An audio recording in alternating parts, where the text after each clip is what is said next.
Hi guys, நம்மளுக்கு full loan 0 down பேமெண்ட்ல ஒரு ஜோஹர்ல landed project ஒன்று இருக்கு காய்ஸ். செம்மையான வீடு. வாங்க காய்ஸ், நான் உங்களை கூட்டி போறேன்.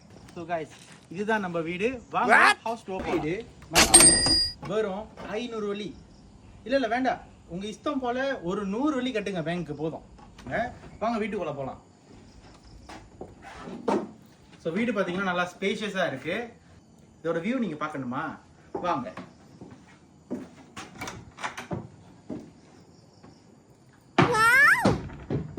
செம்மையான வியூ गाइस. இந்த வியூவை நீங்க கண்டிப்பா என்ஜாய் பண்ணுவீங்க. அண்ட் இதுதான் நம்ம ஹால், இதுதான் நம்மளோட பெட்ரூம், தான் நம்ம சமைக்கிறோம். ஸோ நீங்க தாராளமா இங்க ஒரு 100 பேருக்கு சமைக்கலாம். உங்க வீட்டில் ஒரு 50 பேர் தங்குறவங்களா இருந்தீங்கன்னாக்கா கண்டிப்பா இந்த வீடு உங்களுக்கு சூட்டபிளான வீடு. அண்ட் இந்த வீட்டில் நீங்க அங்க வந்து இங்க விளையாடலாம் गाइस. ஸோ தாராளமா இங்க ஒரு எக்ஸிட் இருக்கு. எமர்ஜென்சி எக்ஸிட் பத்தி நீங்க கவலையே பட வேணாம், எல்லாமே ரெடியா போட்டு கொடுத்துருக்காங்க. இந்த வீடியோ ரொம்ப லிமிட்டட் தான் गाइस. ஸோ ஃபர்ஸ்ட் 10 கஸ்டமர்ஸ்க்கு மட்டும் தான் இந்த வீடு நாங்கள் கொடுக்குறோம். ஸோ இன்ட்ரெஸ்டடாக இருக்கிறவங்க பயோல லிங்க் இருக்கு, கண்டிப்பாக எனக்கு பொருளும் பண்ணுங்க. See you guys.